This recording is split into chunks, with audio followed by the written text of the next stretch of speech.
d'évaluation. Il faut reconnaître que des efforts ont été faits en matière de scolarisation des filles. Plus de 51% des filles ont été scolarisées, aussi bien dans le scolaire que l'élémentaire. C'est déjà un acquis. Au niveau des instances de décision, nous avons 23% des femmes et également 43% des femmes à l'Assemblée nationale. Dans le secteur de la santé, très chères sœurs, cette cérémonie solennelle qui nous unit, ce jour marque l'un des événements les plus importants de notre siècle, la Journée mondiale de la femme. À cette occasion, qu'il me soit permis, avant tout, de remercier nos autorités ici présentes qui, malgré un calendrier chargé, ont tenu à venir nous honorer de leur présence. Et cela, nous avons soutenu financièrement, matériellement et par leurs idées, afin que cette organisation soit une réussite totale. De par ma modeste voix, l'ensemble des femmes du département de Thiès vous remercie profondément et vous réitère leur engagement sans embâche à vous accompagner dans ce combat inlassable que vous menez pour réélire le président Macky Sall dès le premier tour en 2017. Mesdames, messieurs, célébrer les femmes, c'est célébrer l'excellence, le levier le plus fiable pour accéder à l'émergence. En effet, les femmes sont au début et à la fin de tout développement. C'est pourquoi il me plaît aujourd'hui, du fond de cette tribune, d'adresser nos remerciements les plus sincères à Monsieur le Président de la République pour avoir nommé nos sœurs, Madame Seynabou Ndiéguène, à la présidence du conseil d'administration du Petit Train Bleu. Mais aussi, Khady Dione comme chargée de mission à la primature. Nous lui en sommes très reconnaissantes. D'autant plus que ces braves dames font partie des pionnières de ce parti dans la cité du Rail. Nous osons espérer que d'autres nominations de femmes vont bientôt suivre. Car de par sa position stratégique, le département de Thiès n'a jamais tari de ressources féminines. De Penda, la meneuse à la marche des femmes en 1948, en passant par Mantoulaye Diène. C'est pour tout cela que nous, femmes de Thiès, sollicitons auprès de son Excellence, Monsieur le Président de la République, plus de postes qui, de par leur caractère symbolique de la nomination, nous conforteront dans nos positions de leader. Elles nous permettront aussi de mettre notre savoir et notre savoir-faire au service de cette nation émergente qu'il est en train de construire et dont nous souhaiterions avoir notre nom y gravé en lettres d'or pour la postérité. Car, est-il nécessaire de le rappeler, un pays ne se construit pas avec du verbiage et encore moins avec des invectives, mais avec des vertus cardinales, le sérieux et cet esprit républicain que nous ont laissé ces illustres fils du pays, comme Léopold Sédar Senghor, Abdou Diouf, digne prédécesseur du président Macky Sall, pour qui la nation de la République, qui est une forme de gouvernement où le peuple est le suprême détenteur du pouvoir, est bien compris. Au président Macky Sall, nous, femmes de Thiès, réitération pour son calme et sa sérénité face à ces attaques odieuses qui datent d'un autre siècle. Mais comme le dit l'adage, le chien aboie, mais la caravane passe.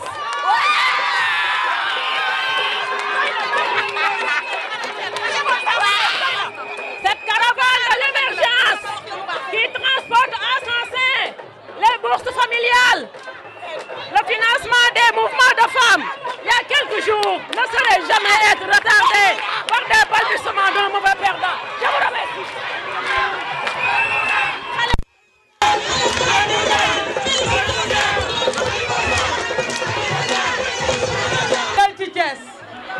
du dëgg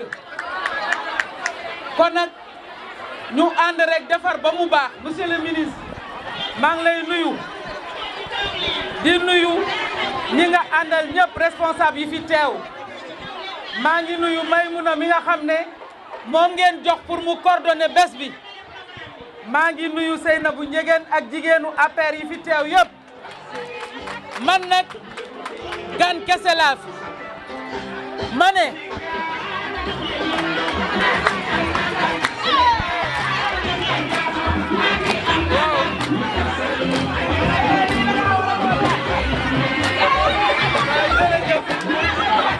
bés bii nga xam ne moom la ñu jagleel jigéenu àddina bi yëpp di rafetlu seen mobilisation di rafetlu taxawaay bi di féliciter jigéen ñi nga xam ne ñoo jël bi initiative ñëw fii tey ci promenade bi woo fi jigéen ñi nga xam ne ñëpp dañu nekk ci mouvance présidentielle bi pour àndandoo célébrer le 8 mars 8 mars bi nag nee nañu thème bi mooy autonomisation des femmes nee nañu jàppale jigéen ñi ba ñu mën a moom seen bopp ci wàllu koom-koom ci wàllu njàng ci wàllu xam-xam ak ci wàllu politique loolu mooy indi autonomisation àddina bi kon bu ñu toogee président Macky Sall woote plan Sénégal émergent c'est jigéen ñi nekk majorité sur le plan démographique fii ci Sénégal kon buñ ci gisul suñu bopp kon plan boobu du dem te moo waral seen taxawaay bi tey moo waral seen mobilisation bi tey ñu leen di wax ne ñu ngi ànd ak yéen ndax ñu atteindre objectif d'émergence bi nga xam ne moom la ñu woote looloo tax tey man biñ ma woowee en tant que député woo ma en tant que femme politique seetu ma ne diw laa àndal wala kale laa àndal dama ñëw sol seen couleuru parti nekkul ne nag monsieur le ministre dama sey ci seen biir parti waaye dama ñëw pour wax leen sama solidarité wax leen ni jërëjëf ma ne ma bëgg leen wax ne c'est ensemble que nous pourrons faire émerger le Sénégal dans la discipline jigéen ñi nag gis nañ seen taxawaay ñuy ñaan xale yi ñu topp ci exemple bii nga xam ne moom la jigéen ñi nga xam ne ñoo nekk APR wane fii tey ñuy ñaan suñuy càmmiñ monsieur le ministre docteur Ndiaye Demba Diouf Oumar Diop yéen ñi fi nekk ak ñi fi nekkul yëpp ñu àndandoo nekk benn ba nga xam ne li ñu bëgg ci Thiès bu ëllëgee dinañu ko am loolu mooy sama kaddu mooy un message d'unité un message de cohésion un message pour le développement te loolu àndandoo nekk benn moo ñu koy may ñun jigéen ñi nag man Hélène Tine luñ ma ci woo dinaa ci béy sama waar loolu moo indi sama taxawaay fii tey maa ngi leen di gërëm di leen sant merci beaucoup. Membres de la coalition Benno Bokk Yakaar avons organisé une marche suivie de la lecture d'une déclaration commune. Rappelant que la journée du 8 mars est l'occasion d'attirer l'attention des décideurs sur le combat des femmes pour l'égalité. Considérant que l'accession des femmes à la citoyenneté politique, économique et sociale n'est ni une évidence ni une réalité. Considérant que l'égalité entre les hommes et les femmes est l'un des principes fondamentaux du droit international et communautaire pour assurer l'égalité des chances et de traitement entre les genres d'une part et d'autre part à lutter contre toutes les formes de discrimination. Constatant que malgré les réformes et d'évidents progrès, les femmes restent encore minoritaires parmi nos élus, car si la loi sur la parité a permis de faire élire beaucoup de femmes dans les conseils municipaux et départementaux, celles-ci n'ont pas forcément accédé à des fonctions de responsabilité locale. Signalons aussi l'épineuse question de l'accès des femmes au foncier. Sous ces constats, nous, femmes de Benno Bokk Yakaar de Thiès, Réaffirmons notre volonté de nous unir et d'œuvrer pour une mise en œuvre effective des dispositions relatives à l'égalité et l'équité de genre, afin que les femmes puissent jouir pleinement d'une représentativité et d'une participation dans les instances de décision. Prenons l'engagement de contribuer à pacifier l'espace politique et à créer les conditions favorables à la réélection dès le premier tour du président, son Excellence M. Macky Sall. Nous félicitons le président Macky Sall pour les nombreuses et importantes mesures prises pour corriger les inégalités et disparités en vue d'améliorer les conditions de vie des femmes. L'acte 3 de la décentralisation qui a favorisé le leadership et la promotion des femmes, le PSE, véritable opportunité pour les femmes et dont les retombées permettront de renforcer l'offre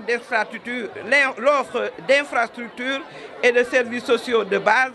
d'attirer la protection sociale et l'autonomisation des groupes vulnérables, l'accélération des OMD et de meilleures conditions pour un développement durable. Remercions le président de la République pour son appui constant et l'attention particulière à l'égard des femmes. Demandons solennellement au président de la République de promouvoir les femmes de Thiès en les nommant à des postes de responsabilité. Sollicitons auprès de son Excellence une audience pour des concertations avec la femme de la coalition Benno Bokk Yakaar. Signé toutes les femmes de la coalition Benno Bokk Yakaar. ci turu président Macky Sall maa ngi nuyu jigéenu Thiès di leen indi nuyoo président félicitations président de la République ak engagement pour les femmes de l'APR et de Benno Bokk Yakaar. dama bëggoon rek ni seen col yi rafetee nii xol yi mel noonu déggoon naa ci gannaaw ñuy wax ni fii maa ko moom ragal naa fii yéen a ko moom léegi de bii seen bés la naam il y a 20 ans à Beijing ay jigéen taxaw ni jigéen yi war nañu jóg ci seen bopp yéen ngeen taxaw tey 20 ans après ngeen ni ñun war nañu taxaw ci seen bopp ngeen am nag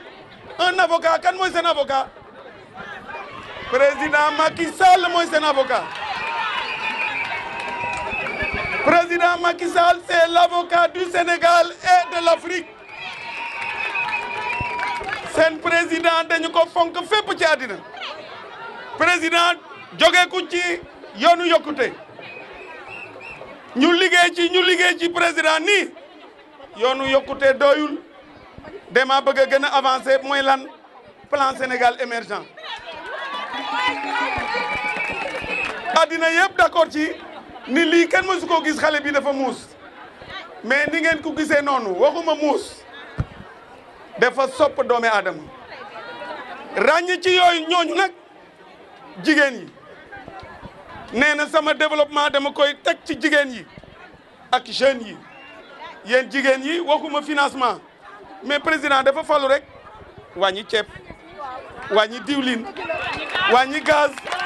wàññi suukar ñu ni deeta président jël 34 milliards mu ni dama koy dugal ci waa àll bi ana waa àll bi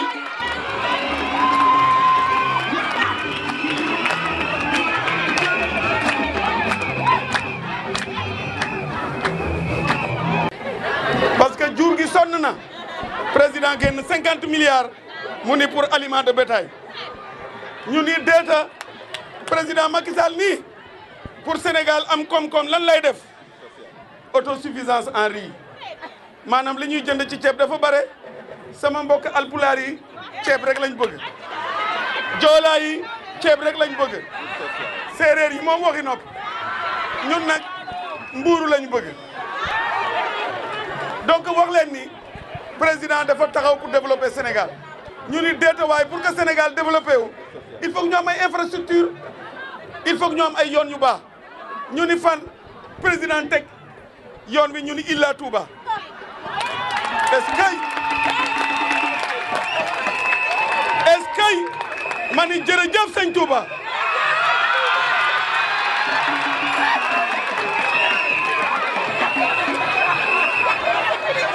président dafa ni at bu nekk dinaa def 50 kilomètres d'autoroute autoroute à péage bi commencé na dina dem Mbour dina dem Touba bu ci paree Tivaouane Saint-Louis bu ci paree Ziguinchor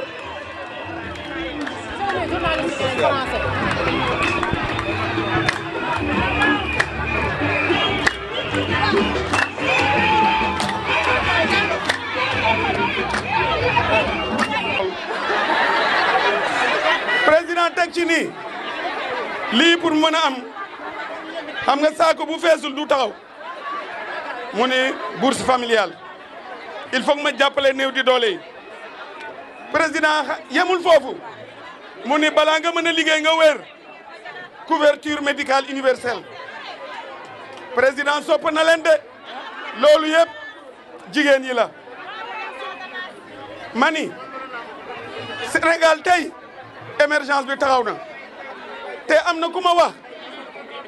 barki demb rek jàngal na ma benn leçon bu fort mu ni ma ci àddina foo gis ku yor nguur juróomi at wàcc ko keneen yéeg dëkk ba tardé na loolu mooy lan mooy 2017 joxal leen waa ji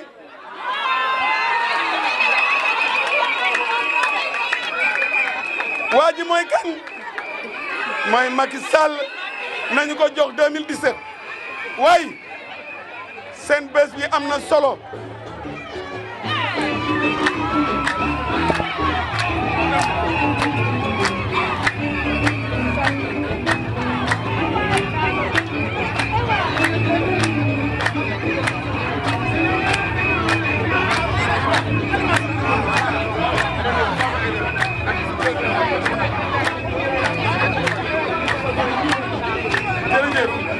jërëjëf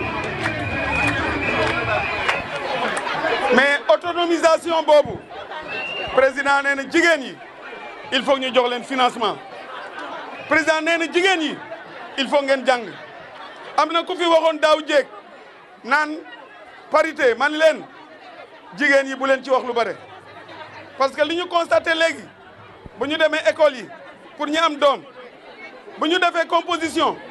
xale yu jigéen yi ñooy rangale première place yi donc